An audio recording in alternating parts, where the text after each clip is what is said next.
Hello traders, I'm Dev. You know me as Ruthless Trader.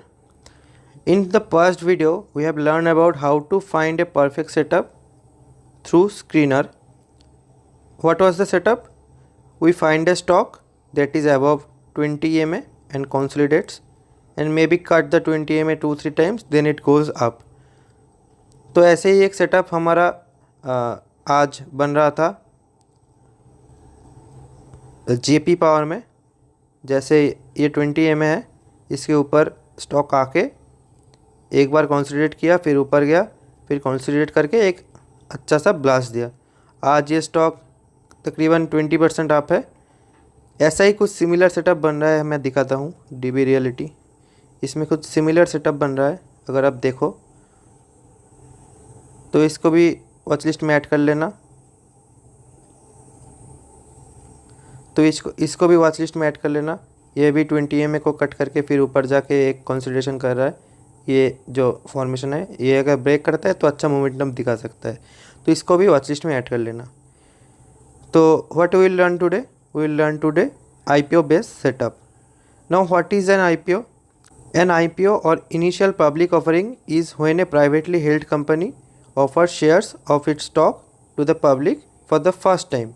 कोई stock अगर NSE और BSE में list नहीं है तो हम उसे ट्रेड नहीं कर सकते, वो तब रहता है ग्रे मार्केट पे। तो ग्रे मार्केट पे आप खरीद सकते हो, लेकिन आप कैंडल देख के ट्रेड नहीं कर सकते, मोमेंटम ट्रेड नहीं कर सकते। तो पब्लिकली अगर ट्रेड करना होगा तो स्टॉक को लिस्ट होना होगा NSE और BSE पे। तो जब कोई कंपनी आके NSE और BSE में फर्स्ट टाइम लिस्ट करता है तो उसे हम IPO कहते हैं। This allows the company to raise capital and become publicly traded on stock exchange. जैसे मैंने बोला, अगर आपको ट्रेड करना है किसी स्टॉक में, मोमेंटम बोलो या कोई भी ब्रेकआउट बोलो, तो उसे लिस्ट होना होगा, उसका कैंडल दिखना होगा हमें। तो उसके लिए उस स्टॉक को NSE और BSE में लिस्ट होना पड़ेगा। Essentially this is how company goes public. तो वही सेम बात है। तो आज हम देखेंगे IPO base breakout. Now what is a base? You guys know about cup and handle setup. The price goes down, then consolidates in a range, then goes up, then again goes down and give a breakout. So the price where it consolidates, we call it a base.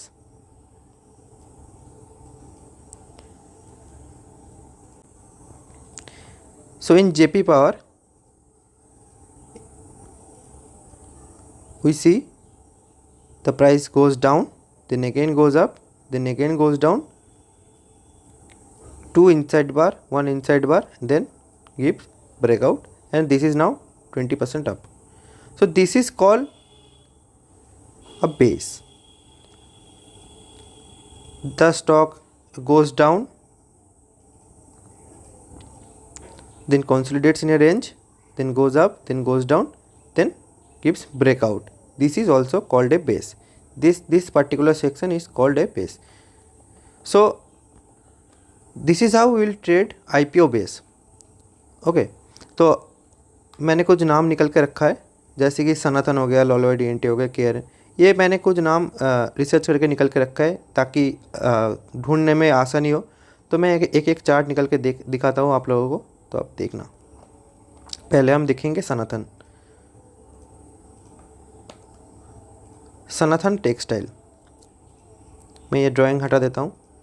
ये stock list हुआ 27 दिसंबर। मैं ये में हटा देता हूँ। ये stock list हुआ 27 दिसंबर। देन इसका हाई कब ब्रेक हुआ? 16 अप्रैल। अगर किसी IPO बेस में 2 महीने से ज़्यादा कंसोलिडेशन होता है तो उसे हम अच्छा कंसोलिडेशन कहते हैं। ठीक है, तो हम पहले देख लेते हैं कैसा मूवमेंट आता है, फिर हम देखेंगे हम ये सेटअप को कैसे ट्रेड करेंगे। पहले मैंने जो स्क्रीनर दिया है आप लोगों को टेलीग्राम पे, आप लोग टेलीग्राम ज्वाइन कर लेना। मैं कमेंट बॉक्स में टेलीग्राम का लिंक दे दूंगा। मैंने जो आपको ये लिंक दिया है IPO बेस बाय रूथलेस करके, इसको आप ओपन करना। इसमें बहुत अच्छा सेटअप आता है, बहुत अच्छा सेटअप आता है। ये आप देख लेना खुद। मैं एग्जाम्पल्स के लिए कुछ लिख के रखा हूँ ताकि वीडियो बनाने वक्त आसान हो, ढूंढना ना पड़े जल्दी से, ताकि वीडियो शॉर्ट भी हो और आसानी से आपको पता भी चले कि कैसे ट्रेड करना है। तो पहले हमको क्या करना पड़ेगा, एक आईपीओ ढूंढना पड़ेगा जो कि लिस्ट हुआ है और फिर कंसिडरेशन पे चला गया है, और इसका हाई हम मार्क कर लेंगे। जैसे कि मैंने इसका हाई मार्क किया है वैसे इसका हाई हम मार्क कर लेंगे। हम जाएंगे इंडिकेटर सेक्शन पे, यह हम टाइप करेंगे EMA, फिर एक आता है मूविंग एवरेज रिबन करके, हम उसको ऐड करेंगे। ठीक है, ये देखो ऐड हो गया मूविंग एवरेज रिबन करके।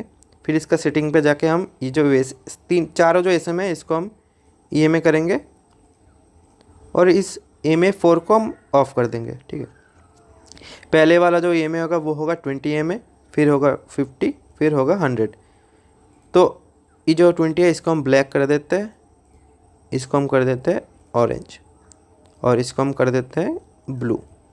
The black line is 20 EMA, the orange line is 50 EMA and the blue line is 100 EMA। अब हम इसे कैसे ट्रेड करेंगे। अगर किसी IPO लिस्ट होने के बाद ऐसा कोई बेस फॉर्म करता है, बेस के बारे में पहले ही बताया, एक स्टॉक पहले डाउन जाता है, फिर कंसोलिडेशन पीरियड पे रहता है, फिर ब्रेकआउट अगर करता है तो ये जो कंसोलिडेशन वाला पीरियड होता है इसे हम बेस कहते हैं। क्लियर। तो in this scenario this is the base where a price consolidates, this is the base. ये जो प्राइस है जहाँ पे ये स्टॉक 3-4 महीने कंसोलिडेट किया, दिस इज़ द बेस। तो ये बेस ब्रेकआउट हुआ, अच्छे मोमेंटम से ब्रेकआउट हुआ। हम वॉल्यूम भी लगा लेते हैं, हम यहाँ वॉल्यूम भी लगा लेते हैं। तो हमने पहले क्या किया, इसका हाई मार्क किया,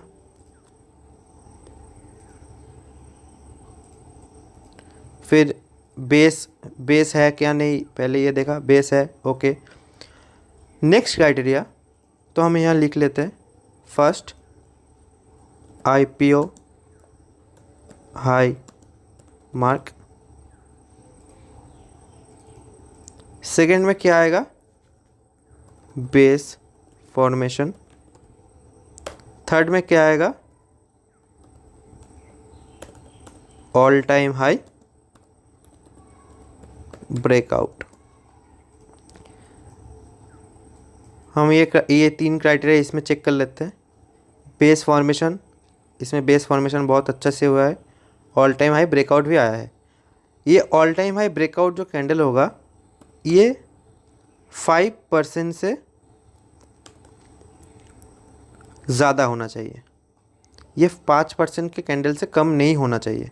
अगर किसी स्टॉक का IPO बेस का ब्रेकआउट 5% से कम वाला कैंडल में हुआ, अगर सपोज़ मान लो 4.98% वाला कैंडल से हुआ, तो हम उसको ट्रेड नहीं करेंगे, हम उसको छोड़ देंगे, हम उसको ट्रेड बिल्कुल ही नहीं, वॉच लिस्ट से ही हटा देंगे, क्योंकि वो ब्रेकआउट फेक भी हो सकता है। ठीक है, ये जो 5% वाला मैंने एक क्राइटेरिया बताया है यहाँ पे, इसको आप मिस मत करना, मैं बार बार ये बता रहा हूँ, इसको आप मिस मत करना, ये बहुत ज़रूरी है। ये 5% से ज़्यादा वाला जो ब्रेकआउट कैंडल होता है ये बहुत ज़रूरी है IPO बेस ब्रेकआउट पे।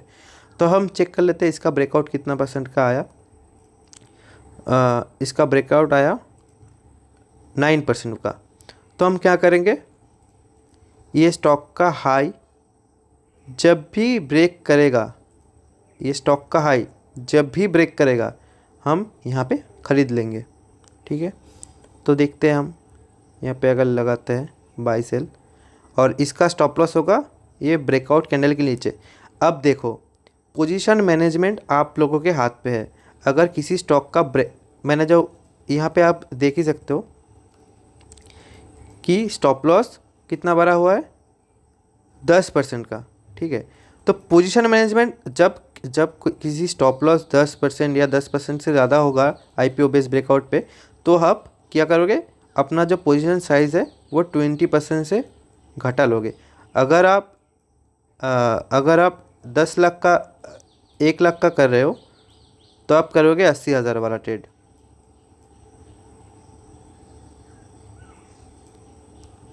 ठीक है, आप 20% से घटा लोगे, आपका जो पोजीशन साइजिंग है वो आप 20% से घटा लोगे, ताकि आपका रिस्क 10% हो लेकिन आपका जो अमाउंट हो वो कम जाए। अगर आप सोचो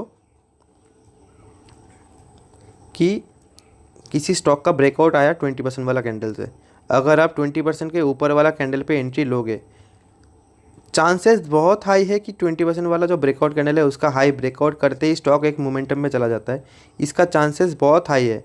लेकिन अगर ये स्टॉक यहाँ पे रिटेस्ट करने आया, इसका जो लो है वो रिटेस्ट करने आया, तो बहुत लोग वहाँ पे डर गए होंगे क्योंकि 20% वाला एसएल है। लेकिन अगर आपका पोजीशन साइजिंग आपका जो रेगुलर पोजीशन साइजिंग होता है, अगर आप 10 लाख से ट्रेड करते हो या 5 लाख से या 1 लाख से ट्रेड करते हो, अगर आपका पोजीशन साइजिंग उससे कम हुआ, जब स्टॉप लॉस ज़्यादा दिख रहा है आपको, तब आपको घबराने की ज़रूरत नहीं है, क्योंकि आपका परसेंटेज ज़्यादा है। लेकिन आप जो लॉस टेकिंग कैपेसिटी है, आपका पैसे वाला अमाउंट वाला जो लॉस टेकिंग कैपेसिटी है, वो आप उतना ही रख रहे हो। 20% पे आप उतना ही घबरा रहे हो जितना आप किसी दूसरे स्टॉक पे ज़्यादा कैपिटल लगा के 6% 7% पे घबरा रहे थे। क्लियर हुआ? अगर क्लियर नहीं हुआ ये बात तो आप कमेंट में बोल देना, ठीक है, कि भैया ये स्टॉप लॉस वाला चीज़ क्लियर नहीं हुआ। मैं फिर से बता देता हूँ। अगर किसी स्टॉक पे आप 10 लाख से ट्रेड कर रहे हो और उसका 10 लाख से ट्रेड कर रहे हो और उस पे आप 7% का स्टॉप लॉस लेते हो, तो जब किसी स्टॉक पे 20% का आपको दिख रहा है कि स्टॉप लॉस हो सकता है, तब उस पे आप 10 लाख से ट्रेड मत करो। तब उस पे आप एक काम करो, 2 लाख से ट्रेड करो। आपका 20% अगर लॉस हो भी जाता है, जिसका चांस बहुत बहुत कम है जिसका चांस कि 20% का लॉस हो जाएगा आईपीओ बेस्ड ब्रेकआउट पे, लेकिन आपका अमाउंट भी तो सेम जा रहा है ना। जो आपका लॉस टेकिंग कैपेसिटी है अमाउंट वाला, वो भी तो कम जा रहा है। तो आप वो भी तो सोचो। ऐसे हम जब हमें दिखता है कि रिवॉर्ड ज़्यादा है और रिस्क भी ज़्यादा है, तो हम क्या कर लेते हैं, अपना जो इन्वेस्टेड अमाउंट होता है, जो कैपिटल अमाउंट जो डिप्लॉयड कैपिटल होता है, उसको हम कम कर लेते हैं, ताकि हमारा जो अमाउंट वाला लॉस हो, जो हमारा रेगुलर लॉस टेकिंग कैपेसिटी हो, अगर 200 रुपये आपका लॉस टेकिंग कैपेसिटी हुआ, तो आप कम 20% लॉस पे कम कैपिटल लगा के 200 रुपये लॉस कर लो। तो ऐसे हम पोजीशन साइजिंग मैनेजमेंट करते हैं, ठीक है। ये पोजीशन साइजिंग में भी मैं एक अच्छा सा वीडियो बना दूंगा। अगर आपको क्लियर नहीं हुआ तो आप कमेंट में ज़रूर बताना, ताकि मुझे पता चले। तो हम देखते हैं यहाँ पे क्या हुआ। अगर हमारा स्टॉप लॉस यहाँ पे हुआ, मैं ये स्टॉप लॉस भी मार्क कर देता हूँ यहाँ पे लाइन से। तो ये हमारा स्टॉप लॉस हुआ, ये नहीं, ये हमारा स्टॉप लॉस हुआ। तो ये घूम फिर के वहाँ आया, लेकिन स्टॉप लॉस नहीं खाया, ठीक है। ये स्टॉप लॉस नहीं खाया, स्टॉप लॉस के पास से ही फिर से घूम गया। तो ऐसे ही होता है मैक्सिमम टाइम। अगर ये स्टॉप लॉस के पास भी आता है, तो अगर चला जाता है स्टॉप लॉस, तो हम कुछ नहीं कर सकते, ये हमारे हाथ में नहीं है। लेकिन हम क्या कर सकते हैं, अपना स्टॉप लॉस अगर जाता है तो हम एग्ज़िट कर देते हैं। हमारे हाथ में एग्ज़िट करना है। स्टॉप लॉस जाएगा कि स्टॉप लॉस नहीं जाएगा, ये हमारे हाथ पे नहीं है। हम अपना रिस्क कम कर सकते हैं पोजीशन साइजिंग मैनेजमेंट करके, ठीक है। तो हम आगे देखते हैं। यहाँ पे आया, ये स्टॉक का एंट्री हमारा यहाँ पे हो गया, फिर ये नीचे आया, फिर ये बाउंस बैक कर गया, ठीक है। तो हमारा अगर आज भी ये स्टॉक अगर होल्ड होता, तो इसमें कितना बनता, हमारा एंट्री यहाँ पे है और यहाँ पे है, हमारा 12% का गेन चलता, ठीक है। अभी तक हमारा 13% तक का गेन होता है इसमें। तो इसमें हमारा रिस्क रिवार्ड 1:1 आसानी से मिल गया था। तो मैं फिर से एक दूसरा वाला एक दिखा देता हूँ, लॉलॉयड ENT। ये भी हम सर्च कर लेते हैं, इसमें क्या हुआ था। अच्छा, ये बहुत बढ़िया सेटअप है। तो पहले का हमारा जो क्राइटेरिया था कि हम एक IPO जिसका जो टॉप होता है, ऑल टाइम हाई होता है, उसको हम मार्क कर लेते हैं। तो ऑल टाइम हाई मार्क कर लिया।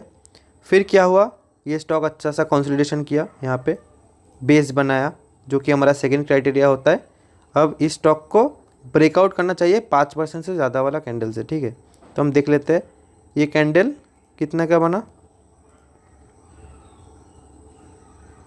6% तक का। ये 8% तक ऊपर गया था, लेकिन 5-6% में क्लोजिंग आ गया। तो ये 5% से ज़्यादा वाला कैंडल है। तो हम यहाँ कहाँ पे एंट्री लेंगे, जब भी स्टॉक एक क्लोजिंग प्राइस के ऊपर जाएगा तो अब एंट्री करेंगे, ठीक है। तो हम यहाँ पे लगा लेते हैं और इसके नीचे होगा एसएल। तो ये हमको 9% का गेन दिया, लेकिन क्या हुआ, ये एसएल खा गया हमारा, ठीक है। कोई बात नहीं, एसएल खा गया, एसएल खा गया, कोई बात नहीं, एसएल जाता है।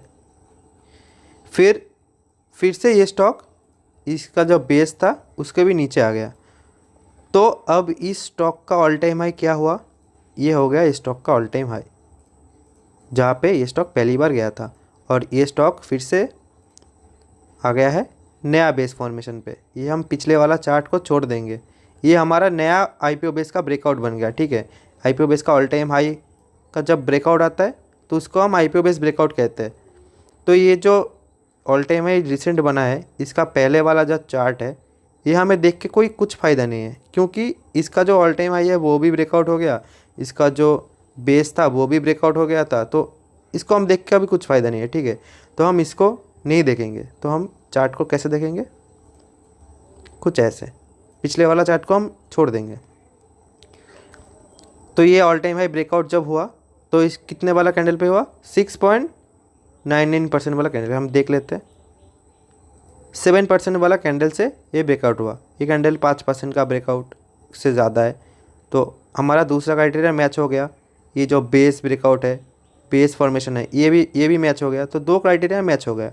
अब हम क्या करेंगे, कहाँ पे बाई करेंगे, इस ब्रेकआउट कैंडल के क्लोजिंग पे, और इसका स्टॉप लॉस क्या होगा, ब्रेकआउट कैंडल के नीचे। तो यहाँ पे अगर हम एंट्री करते हैं अगले दिन ही, तो हमारा कितने का गेन चलता, हमारा ऑलमोस्ट 45% का गेन होता है इसमें। तो this is how we trade IPO base. Now आप ये पूछोगे कि भैया ब्रेकआउट का कैंडल पे अगर हम स्टॉप लॉस लगाए, वो तो एंट्री लेने के बाद पता चलेगा ना कि स्टॉप लॉस जाएगा या स्टॉप लॉस नहीं जाएगा। अगर स्टॉप लॉस नहीं जाए और अगर स्टॉक ऊपर चला जाए स्टॉप लॉस बिना लिए, अगर ऐसा कुछ हो, जैसे कि यहाँ पे हुआ है कि स्टॉप हमारा, जैसे कि यहाँ पे हुआ है कि स्टॉक एंट्री देने के बाद से कभी यहाँ पे इस जोन पे नहीं आया, स्टॉप लॉस लेने नहीं आया, तो इसको हम एग्जिट कहाँ करेंगे। So this is the question. तो हम क्या करेंगे, ये जो बेस फॉर्मेशन हुआ है यहाँ पे, तो इसका जो ऑल टाइम हाई से बेस का लो है, हम वहाँ तक मार्क करेंगे, ठीक है। मार्क किया, फिर इसको हम लगाएंगे बेस के ऊपर, यहाँ पे लगाया, फिर यहाँ पे मार्क कर लेते हैं हम। तो जब स्टॉक इस बेस का साइजिंग वाला एक अपसाइड मोमेंटम दे देगा, जैसे कि मैंने ये साइज़ मार्क करके अभी बताया है, फिर से बता देता हूँ, आप लोग फिर से देखो। ये जो बेस का लो है, इससे पिछले वाला ऑल टाइम हाई तक हम मार्क करते हैं, और ये जो डिस्टेंस है, इसको हम ऑल टाइम हाई के ऊपर लगा देते हैं। तो ये वाला जो जोन है, देखो यहाँ से एक रिजेक्शन मिला था फिर स्टॉक को, हम इस पोजीशन पे जब टच करेगा तब हम हमारा 50% क्वांटिटी बुक करेंगे। समझ में आया। जब ये जो बेस फॉर्मेशन के बाद जब ब्रेकआउट करता है, तो ये जो ब्रेकआउट का डिस्टेंस होता है ना, जो ब्रेकआउट का डिस्टेंस होता है, इसको हम उठा के यहाँ पे लगा देंगे, और जब स्टॉक यहाँ पे कुछ ऐसे इस डिस्टेंस को कवर कर लेगा, तो हम इस पोजीशन पे हमारा 50% क्वांटिटी बुक कर लेंगे। तो हमारा प्रॉफिट तो हो ही गया, हम इसमें लॉस नहीं कर सकते अभी, ठीक है। अगर ये स्टॉक फिर से यहाँ पर भी आ गया तो फिर भी हम कॉस्ट टू कॉस्ट निकल जाएंगे, तो इसमें हम लॉस कभी भी नहीं कर सकते, ठीक है। तो हमारा लॉस नहीं हो सकता इसमें अभी। तो इस 50% बुक करने के बाद हम क्या करेंगे, अब हमारा काम आएगा ये ईएमए रिबन का। ये स्टॉक जब तक ये 50 वाले ईएमए को क्रॉस नहीं करेगा डाउन साइड, तब तक हम इसको नहीं छोड़ेंगे। अंडरस्टैंड। जब तक स्टॉक ये 20-50 ईएमए लगा हुआ है, जब तक ये स्टॉक ऐसे जाके 50 ईएमए के नीचे क्लोजिंग नहीं देगा, क्लोजिंग की बात कर रहा हूँ मैं, ऐसे नहीं कि टच करके ऊपर चला गया हम एग्जिट कर दिए, ऐसे नहीं। जब प्रॉपर क्लोजिंग देगा इसके नीचे, तब हम इसको एग्ज़िट कर देंगे, तब हम बाद बाकी जो 50% क्वांटिटी है उसको हम एग्ज़िट कर देंगे। अगर ऐसा हुआ कि भैया ये जो आपने टारगेट आपने ये फर्स्ट टारगेट बताया कि ये बेस का सेम साइजिंग वाला एक ऊपर साइड का मोमेंटम आता है, अगर ये नहीं हुआ, इसके पहले ही अगर 50 EMA के नीचे क्लोजिंग आ गया, तो हम क्या करेंगे, हम तब भी फुल एग्जिट कर देंगे। 50 EMA के नीचे स्टॉक क्लोजिंग करता है, इसका मतलब उसमें मोमेंटम ऑलमोस्ट डन है, वो अभी करेक्शन कर सकता है और भी, हम वहाँ रिस्क नहीं लेंगे। अगर ये स्टॉक कैसे भी करके 50 EMA के नीचे टारगेट देने से पहले क्लोजिंग कर देता है, तो हम वहाँ पे 100% एग्जिट कर देंगे, क्योंकि हमें रिस्क कम लेना है। हम जितना भी बड़े अमाउंट से या कम अमाउंट से ट्रेडिंग करें, उसमें भी हमारा रिस्क जितना कम हो सकता है हम उतना कम करने के ट्राई करेंगे। हमको रिस्क नहीं लेना है भाई। स्टॉक मार्केट पे ऐसा नहीं है कि एक बात बहुत फेमस है कि भाई रिस्क है तो इश्क है। भाई यहाँ पे ये सब नहीं चलता, ये हवाबाजी वाली चीज़ यहाँ पे नहीं चलता। आप यहाँ पे हीरो बनने नहीं आए हो कि रिस्क ले लिया, एक दिन में पैसा डबल हो गया, ऐसा नहीं होता यहाँ पे। यहाँ पे पूरा पेशेंस का गेम है, यहाँ पे पूरा रिस्क मैनेजमेंट का गेम है, यहाँ पे पूरा पोजीशन मैनेजमेंट का गेम है। आप अपने जो अंदर के जो फोमो है उसको आप कैसे कंट्रोल करते हो, इसका गेम है भाई यहाँ पे। यहाँ पे ऐसा नहीं होता कि आप आज बाई कर लो, कल आपको 20% वाला कैंडल मिल जाएगा, आप एकदम एकदम बॉटम पे बाई करो और टॉप पे सेल कर दो। ये सब चीज़ इंस्टाग्राम के जो रील आते हैं ना, जो बड़े बड़े ट्रेडर्स के रील आते हैं, उसमें अच्छा लगता है भाई आज मैंने 20% वाला सर्किट पर कर लिया, बॉटम पे बाई करके टॉप पे सेल कर दिया, ये सब वहाँ पे अच्छा लगता है। किसी को नहीं पता कि कल 20% सर्किट आ रहा है इस स्टॉक पे, किसी को नहीं पता। हम लोग कैसे पकड़ते हैं, आप मुझे बोलते हो कि भाई एक बड़ा ब्रेकआउट कैंडल के पहले कैसे बता देते हो। This is all about setup. ये 20% वाला कैंडल आएगा या 10% वाला या 7-8% वाला, ये मुझे भी नहीं पता। हाँ, मेरा एक सेटअप है, जिस सेटअप में मैं ट्रस्ट करता हूँ, जिसका एक्यूरेसी बहुत अच्छा है, मैं उस सेटअप पे ट्रेड करता हूँ। अगर स्टॉक गया इसके बाहर तो मोमेंटम आएगा ही आएगा, अगर नहीं गया तो मेरा स्टॉप लॉस जाएगा। इसमें इतना तो अंडरस्टैंडिंग होना चाहिए कि अगर ये सेटअप फेल होगा, स्टॉप लॉस जाएगा तो मैं निकल जाऊंगा। इतना तो आसान है, इसको कॉम्प्लिकेट नहीं करते हम लोग, ठीक है। ये इतना कॉम्प्लिकेट करने की भी चीज़ नहीं है कि सेटअप फेल हो गया हम निकल नहीं पाए। भाई ऐसा थोड़ी होता है कि सेटअप फेल हो गया निकल नहीं पाए। हाँ, तो मैं कहाँ था, ये समझ में आ गया कि ये जो बेस का डिस्टेंस है वही ऊपर पे आएगा। ये हमारा फर्स्ट टारगेट होगा, जहाँ पे हम 50% क्वांटिटी एग्जिट करेंगे और बाकी 50% ट्रेल करेंगे, जब तक कि ना स्टॉक का प्राइस 50 EMA के नीचे क्लोजिंग करता है। बहुत आसान है। हम एक दूसरा एग्जांपल देख लेते हैं, KRN। ये बहुत अच्छा लिस्टिंग हुआ था KRN हीट एक्सचेंज, इसमें हम देख लेते हैं। देखो पहला क्या होता है, पहले हम ऑल टाइम हाई मार्क करते हैं, फिर क्या करते हैं, फिर देखते हैं कि बेस फॉर्मेशन हुआ कि नहीं। इसमें भी बेस फॉर्मेशन हुआ। फिर हम देखते हैं कि स्टॉक का ब्रेकआउट कितने 5% से ज़्यादा वाला कैंडल से हुआ कि नहीं। इसमें तो 20% सर्किट वाला कैंडल से ब्रेकआउट हुआ। ये जो ब्रेकआउट का कैंडल है ये है 20% वाला सर्किट लॉग वाला, तो इसमें बहुत अच्छा मोमेंटम आ सकता है। तो हम कब बाई करेंगे, हम बाई करेंगे यहाँ पे। तो ये तो गैप अप हो गया भाई, इसमें तो हम बाई नहीं कर सकते। गैप अप में कैसे ही बाई करेंगे, ये तो खुद से ही 5% का गैप अप आ गया। फिर भी हम देख लेते हैं एक बार ये स्टॉक, इसमें भी सेम ही हुआ कि ये जो डिस्टेंस था वो सेम टू सेम यहाँ पे आया। फिर आके यहाँ से देखो कितना रिजेक्शन मिला। ये जो फास्ट टारगेट होता है इससे कितना रिजेक्शन मिला, बहुत रिजेक्शन मिला। तो फिर ये स्टॉक ऊपर चला गया। तो अगर हम देखते हैं यहाँ पे, अगर हमारा एंट्री होगा और इसके नीचे अगर एसएल होगा, ये देखो ये फिर आके यहाँ पे 50 EMA के नीचे क्लोज कर दिया। तो हमारा टारगेट कितना बनता है, ये हमारा टारगेट होता है, ठीक है। ये नहीं, एक्चुअली क्लोजिंग पे हमारा एग्जिट होगा, तो हमारा टारगेट होगा ये। क्लोजिंग वाले पे हम एग्जिट करते हैं तो हमारा टारगेट होगा ये। इसमें हमारा कितना परसेंट बना, 39%। बहुत आसान है भाई। आपको बहुत ऐसे ट्रेडर मिलेंगे कि भाई कर्न एनालिसिस, EW एनालिसिस, बहुत सारे एनालिसिस करके आपको कितना परसेंट मिलेगा, 10%, 5%। और हमको यहाँ पे कितना परसेंट मिल रहा है बिना कुछ किए, जस्ट मोमेंटम करके, मोमेंटम को ट्रेड करते और एसएल को ट्रेल करते करते 39%, ऑलमोस्ट 40%, 39.93%, ऑलमोस्ट 40%। ठीक है, तो ऐसा ही कुछ होता है आईपीओ बेस्ड सेटअप। हम और कुछ एग्जांपल देख लेते हैं। हुंडई,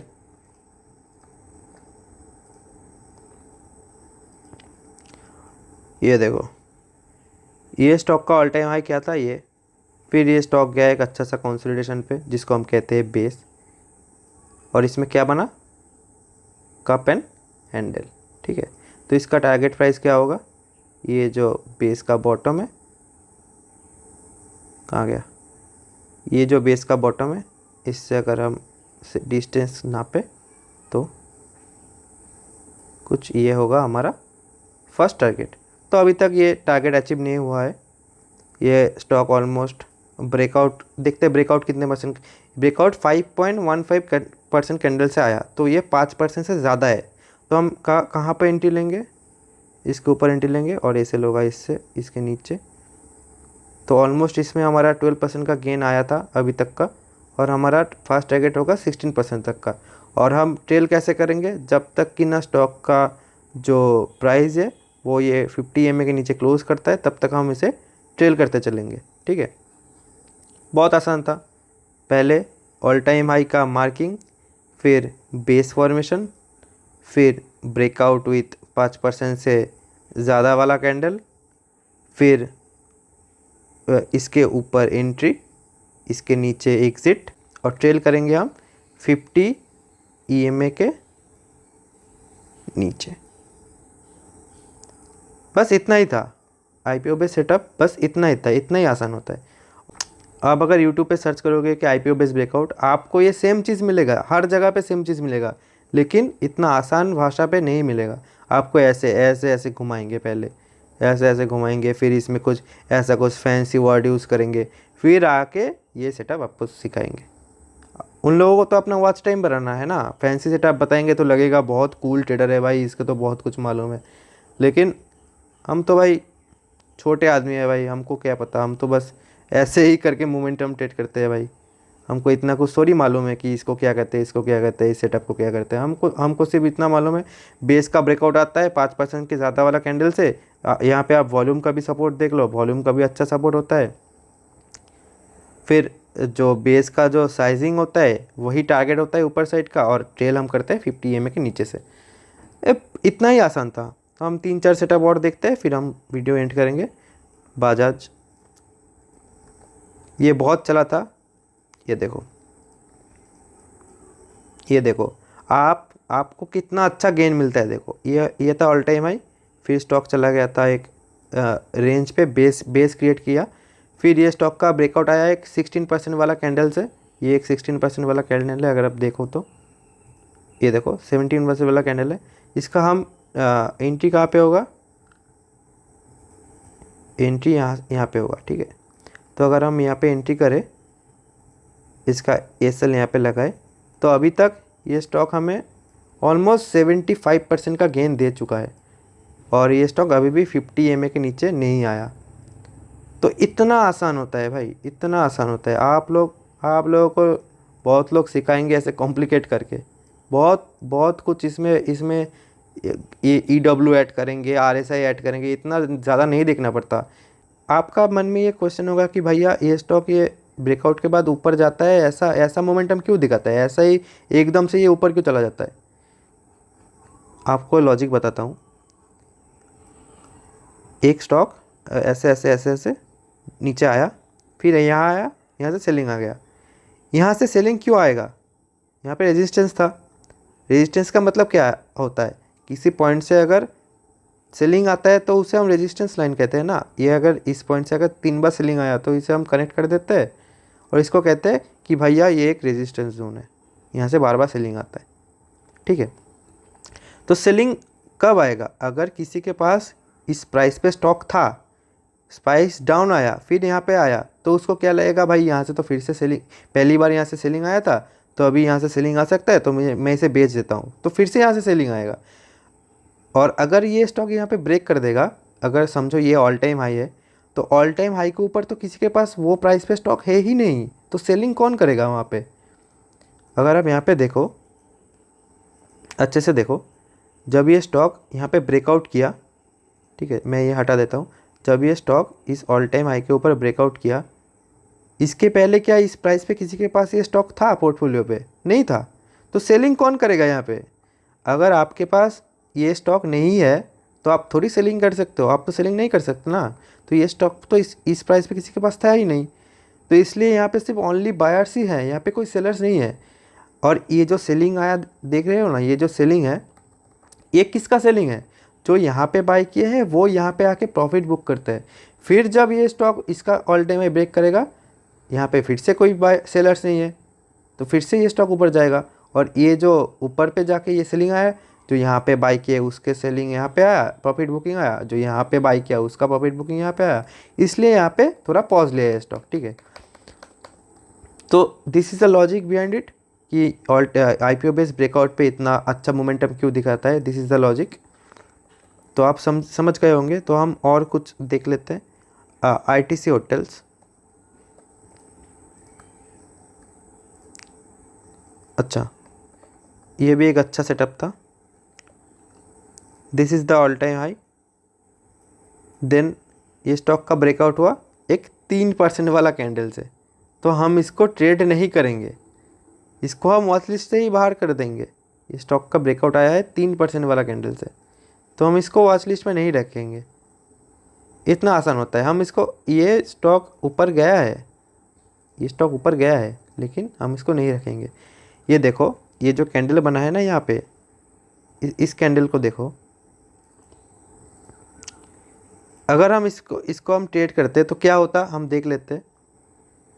ये मैंने ये 5% वाला रूल क्यों बनाया है, 5% से ज़्यादा वाला रूल क्यों बनाया है? हम इसको अगर ट्रेड कर भी लेते तो देखते हैं क्या होता है। यहाँ पे हम यहाँ पे बाई करते, कहाँ गया, यहाँ पे बाई करते, फिर ये स्टॉक ऊपर जाता, हमारा स्टॉप लॉस यहाँ पे होता। ये देखो,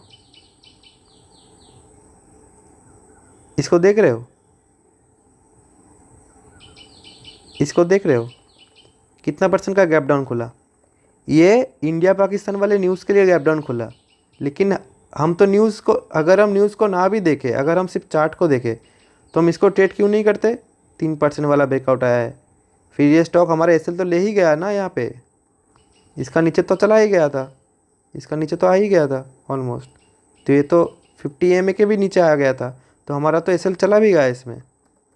so this is the reason, हम कुछ भी हो जाए एटलीस्ट 5% से ज़्यादा वाला ब्रेकआउट को ही ट्रेड करेंगे, ठीक है। एक और देख लेते हैं एग्जांपल लास्ट, हाँ कहाँ गया, क्यू पावर। ये तो बहुत बढ़िया नाम था, ट्विटर पे भी बहुत चला है ये नाम, मैंने भी पोस्ट किया था, मेरे ग्रुप मेंबर्स ने भी पोस्ट किया था। तो इसका जो ऑल टाइम हाई था वो था ये, फिर ये स्टॉक बना है base, this was the base, अरे this was the base, and breakout कितने % का कैंडल से हुआ, ये देखो। एक चीज़ ध्यान से देखना, ठीक है, ये स्टॉक, ये जो ब्रेकआउट हुआ इसको हम कंसीडर नहीं करेंगे, क्योंकि ये कितने % वाला ब्रेकआउट था, 1% का। फिर कितने % वाला कैंडल बनना है, 1% का। फिर ये स्टॉक फिर से ऑल टाइम हाई के नीचे आ गया, ठीक है, पिछले वाला जो ऑल टाइम हाई था उसके नीचे आ गया। फिर ये स्टॉक यहाँ से ब्रेकआउट किया, ये जो रेड कैंडल था, ये जो रेड कैंडल था, इसके बाद ये स्टॉक फिर से ब्रेकआउट किया, देखो ये इस कैंडल पे, इसका कितना था, 12%। तो this is the real breakout. इस ऑल टाइम हाई के नीचे से, इस ऑल टाइम हाई के नीचे से, ये जो ऑल टाइम हाई है इसके नीचे से, दिस वाज द कैंडल जिसमें हम ब्रेकआउट कंसीडर करेंगे। तो हमारा एंट्री कहाँ पे होगा, हमारा एंट्री होगा इस कैंडल के ऊपर, क्लोजिंग जहाँ पे होगा उसके ऊपर, और एसएल होगा इसके नीचे। तो अगर हम यहाँ पे एंट्री लेते, हमारा एसएल यहाँ पे होता, तो इसमें हमारा कितना % का गेन बनता? अभी तक ये स्टॉक 20 EMA के भी नीचे नहीं आया, तो हमारा गेन बनता ऑलमोस्ट 60% तक का, ठीक है, 60% तक का गेन बनता। सो इतना ही आसान है IPO बेस्ड ब्रेकआउट। आपको पता चल गया IPO आएगा, वो नीचे जाएगा, फिर कंसोलिडेट करेगा, फिर बेस बनाएगा, बेस बना के फिर ऑल टाइम हाई के पास आएगा, फिर कंसोलिडेट करेगा, फिर ब्रेकआउट आएगा। हम ब्रेकआउट कैंडल के ऊपर एंट्री लेंगे, ब्रेकआउट कैंडल के नीचे सेल देंगे, फिर हम राइट करेंगे अनटिल एंड अनलेस वो स्टॉक का प्राइस 50 EMA के नीचे क्लोजिंग आता है। तो हमारा जो फर्स्ट टारगेट होगा उसमें इसमें क्या होगा, फर्स्ट टारगेट वाला वो सिस्टम आपको सिखाया। ये जो बेस का जो साइज़ है वो साइज़ यहाँ पे मेज़र करेंगे। तो हमारा यहाँ पे होगा फर्स्ट टारगेट जहाँ पे हम हमारा 50% क्वांटिटी एग्जिट कर लेंगे, फिर हम राइट करेंगे जब तक स्टॉप 50 EMA के नीचे नहीं आ जाता। So this was it. मैं आप लोगों को बस थैंक यू बोलना चाहता हूँ। आप लोग 2 दिन में ही इतना सब्सक्राइबर कर दिए मेरे, तो आपका ही चैनल है, इसमें आप लोगों के लिए ही लर्निंग आएगा। मैं देखता हूँ कि बहुत ऐसे ट्रेडर्स हैं जिसके पास जो सीखना चाहते हैं, जिसके पास कैपिटल कम होता है, लेकिन वो फंस जाता है भाई।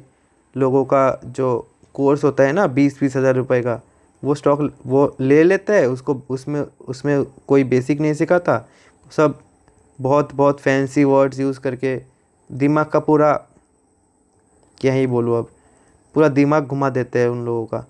तो दिस इज़ द चैनल जहाँ पे आप लोग फ्री में सीख सकते हो, जहाँ पे आप एक लेमन लैंग्वेज वाला ट्रेडर से सीख सकते हो। मैं बहुत प्रोफेशनल नहीं हूँ, ये मेरा काम नहीं है कि ये मेरा काम नहीं है, मैं पहले किसी को नहीं ऐसे सिखाया हूँ।